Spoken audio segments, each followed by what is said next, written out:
goal setting process, Carlos, how do you really manage the process of, let's say setting committed and stretch goals, right? How does that, in Hoshin Kanri, they talk about the catchball style dialogue, right?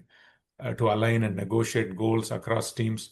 Can you explain to us how does that process work in Intuitive? How do you go about it? Yeah, actually, we started almost at the middle of the year, the second half of the year. When it starts, we go to the headquarters and talk to the CEO or the board of directors. What's the goal for next year? Okay, depending on that goal, a set of drivers are created. These are the main drivers that we have as company. And then, as I mentioned, we as a plant or as a site commit what we're going to do in order to help those drivers. Then we as managers, local managers here at the site, we commit to something, but also we have to go with other managers. Okay, let's see, this is my goal.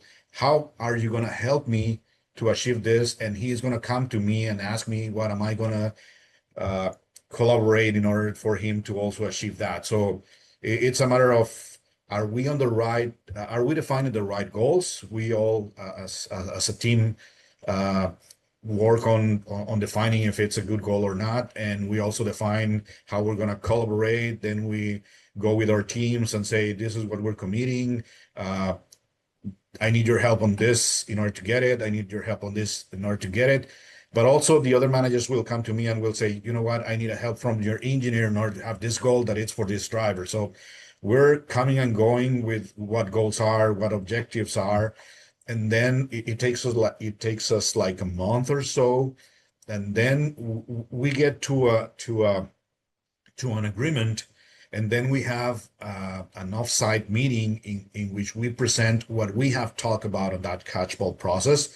This is what we are committing to my team, along with the help we're providing to other team in order to get this drivers achieved. So it's us working together, saying what we're going to do for our goals, along with what we're going to help for other teams, what we're going to help them on so that they can also get their goals, and what help do we need in order to do that. So it's coming and going. It's you, then it's me, then it's somebody else, then me again, and we're working like that. So in the end, we have a set of objectives and key results that we have to work on, and that's what we commit to the upper management. This is what we're going to do as a team for next year.